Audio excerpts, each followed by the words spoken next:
Now joining us here, the coach of the Kings, Luke Walton. Here we go, man. Fasten those seatbelts. This is what we've been waiting for.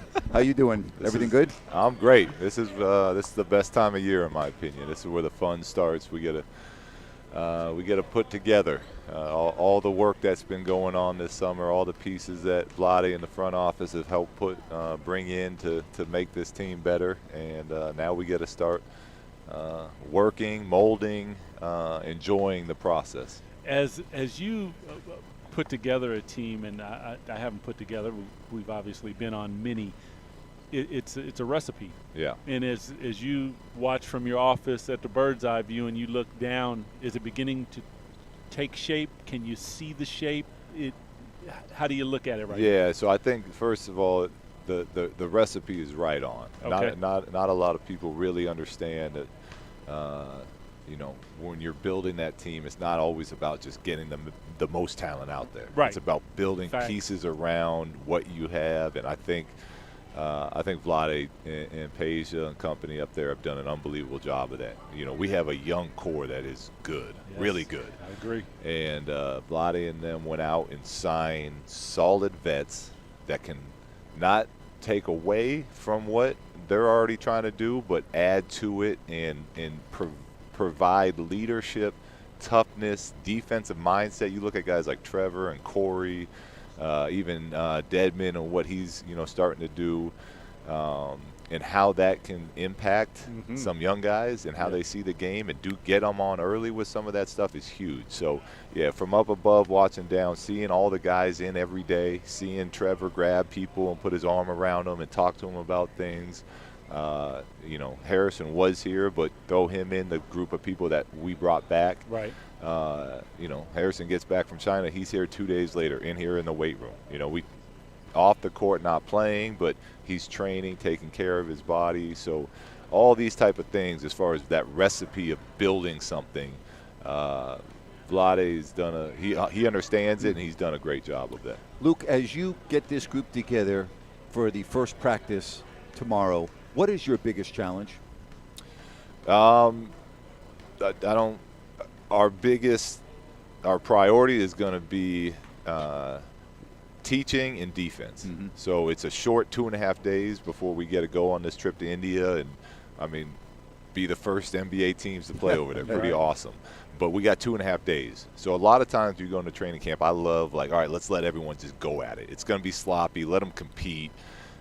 Get it out of the system a little bit, but with the 2.5 days, we're coming in to teach. Day one, start with defense, get our foundation in, get our terminology in, set the tone of what's going to be important to us and how we're going to take that next step as a team. So not a challenge, just we got to be mentally ready to come in, but we're going to be focusing on defense to start this whole thing.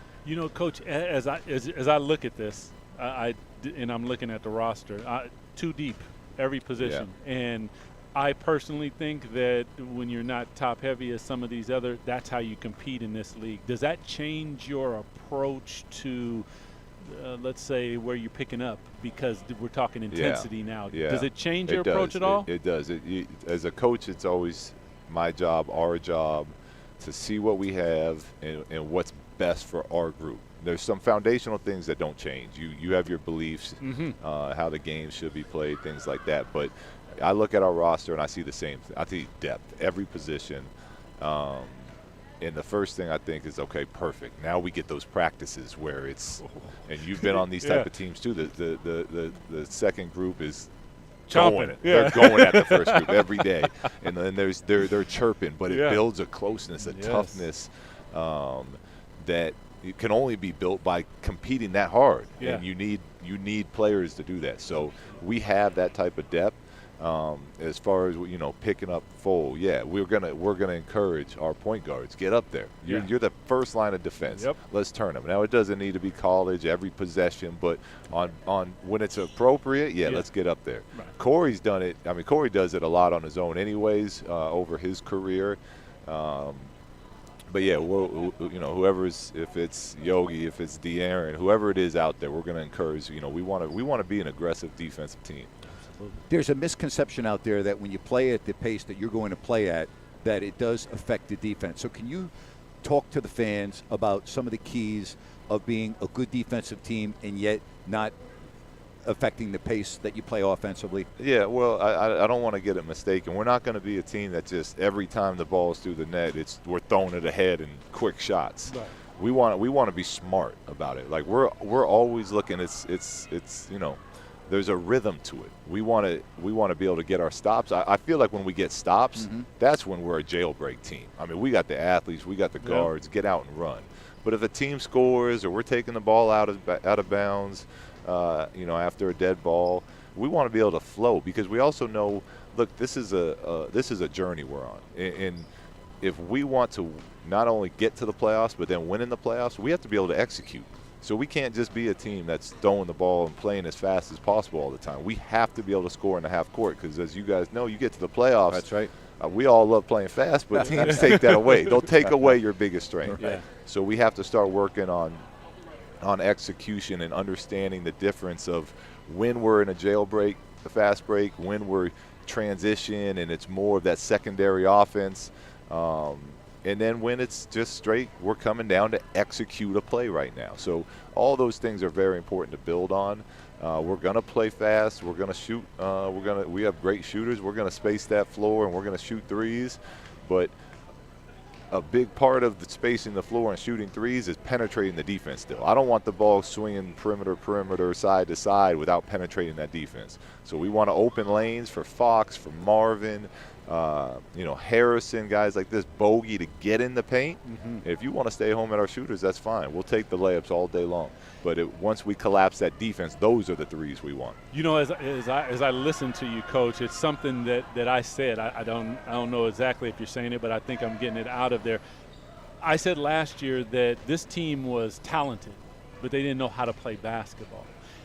Is that part of the process, is teaching them how to play? Meaning flow is something that you got to feel it. Yeah. You got to understand, and that's knowledge of time and score and a lot of different things. How can I get my teammate open, setting screens, that type of thing? Yeah, absolutely. And that's a huge part of coaching and growing as a team is, we can sit here and have players memorize plays and memorize what we're telling them to do, but the way that I like coaching and the way that I feel teams are at their best are when they understand and they learn those things that you're talking about. What is time to score? Is the other team on a 6-0 run? Because then maybe we don't want to just throw the ball up and shoot a three. Now we want to force it in, make them foul us, change momentum. So there's all those type of things that as a coaching staff, I encourage my coaches, explain it to them. Right. Have them explain it to you, so that we're not just teaching all the time, but to me, there's lots of different ways to learn, and one of those is what I call active learning. Include the players.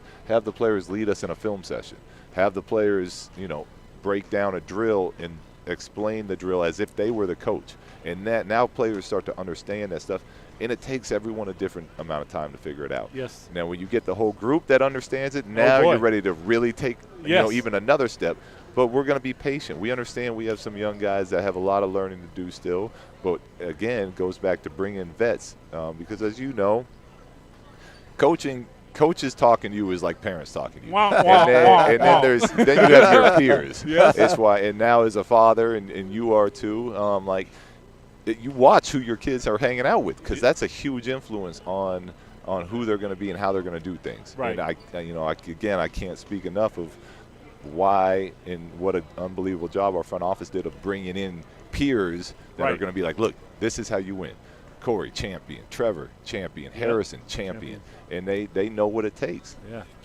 It's interesting you say that, because both you and Doug have gone through a lot of situations in your career where you've been on teams where all of a sudden you have a whole new coaching staff. And how long does it take for you all to get on the same page? And I would imagine having a guy like a Harrison Barnes, who was with you in Golden State, has got to be invaluable, because he can speed up that process a little bit. Yeah, it takes time. Yeah. Because it comes down to trust. It comes down to as far as when you're building what I want to build here.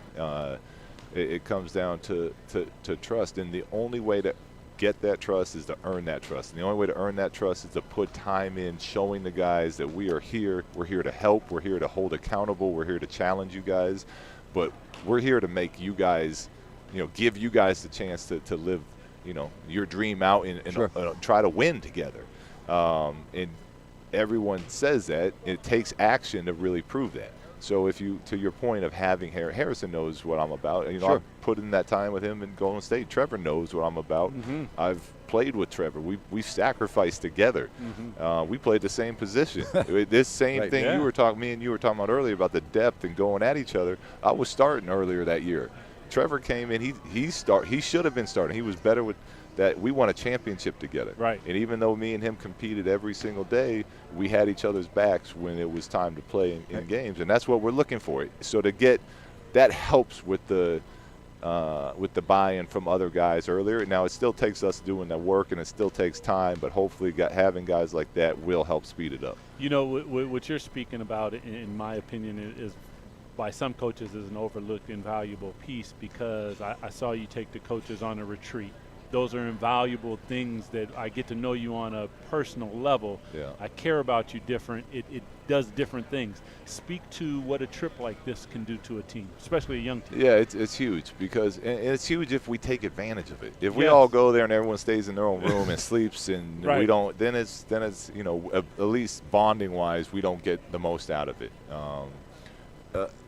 The thing with being in NBA teams, and as much as we play and travel, like, we spend more times with each other than we do our own families. Yes. So we have to get to know each other, because we're gonna piss each other off. We're gonna get on Sure. each other's nerves. We're gonna have great times. We're gonna have bad times. Right. But it's trips like this that if we can really get to know each other and respect each other for who we are, where we come from, what we've been through, all those type of things start to happen, which can only happen by spending quality time together. Right. And then actually taking it deep and asking real questions about each other, and be willing to share that is how you create that. So a trip like that Sure. kind of helps force that to happen if we're actively going out and trying to make it happen. Absolutely. Final thing for you. Do you think your dad is a better baseball analyst or basketball analyst? Baseball, but baseball for sure, because this is the first game I've watched in years, and I loved it. I can watch basketball without him doing the game or not. Now my next challenge, I want to see him do golf. I want to see him do a Sunday golf tournament. Man, they're going to have him far away from the guy who's hitting. Yeah, He's like, shit, what, are you joking me? No doubt. Yeah, man. that'd All right, be man. fun. That'd be entertaining. We'll see you. Thanks, Luke. Thank you, Appreciate guys. it. Appreciate it.